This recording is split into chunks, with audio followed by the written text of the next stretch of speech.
Today's topic is combinatorics.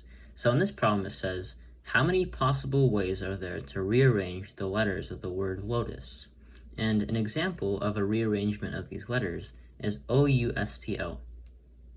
Pause the video to solve this question yourself and continue watching to see my full breakdown of how to solve these kinds of problems. Alright, so if we don't know the math to solve this, what I would do is to consider a more simple case. So in this case, I would be considering a case with less letters to rearrange. So let's check out the number of ways to rearrange the letters in the word fly. All right, so let's try to do it manually, right? So this is already one arrangement. Another arrangement would be FYL. Another arrangement would be LYF, along with LFY. And the last pair of arrangements would be YFL, along with YLF. All right, so we count these and we find that there's 6 in total, right? So we did this manually.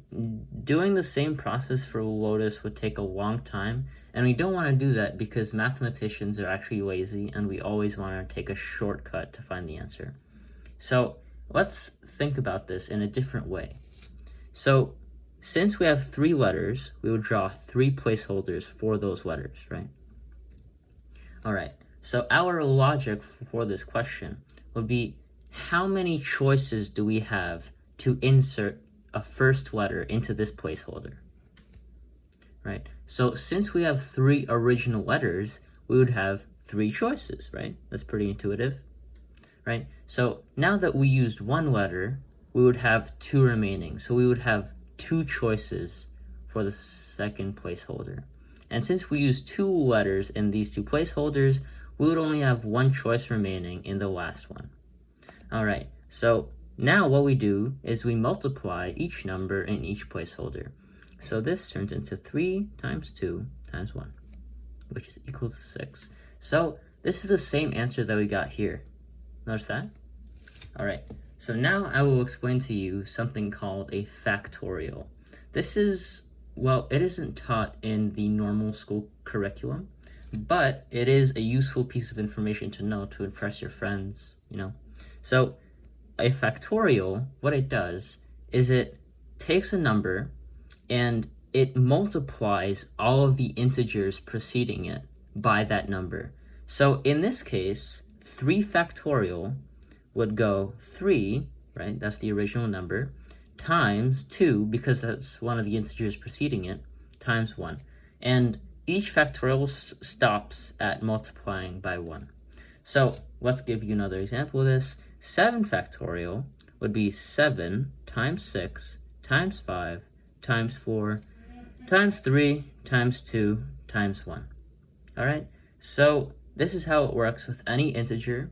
Well, I should say positive integer, because it doesn't really make sense to apply factorial to a negative number, as it would cause, an anomaly, because it doesn't really make sense to be counting all of the integers preceding a negative number all the way down to 1, because you're already behind 1, right?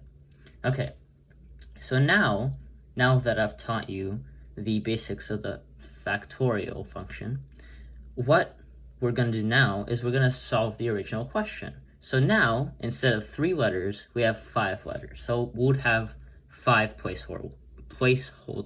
Sorry. All right, let's draw those 5 placeholders. 3, 4, 5. And now, let's apply the same logic as we did here. We would have 5 choices for the first placeholder, since we have 5 letters. And now that we use 1 letter, we would have 4 choices here, and the same logic goes on. So 3, 2, 1. See the pattern here? How a factorial could apply to this kind of math? So now what we do, as we did here, we multiply all these placeholder values, 5 times 4 times 3 times 2 times 1, which is actually 5 factorial. And every, I think, TI-84 calculator has this function. So if you find it, that's great. But you can also just do this by hand since it's not a very big number. And you get 5 times 4, which is 20, times 3 times 2, which is 6. So that's equal to 120. All right, that's the answer.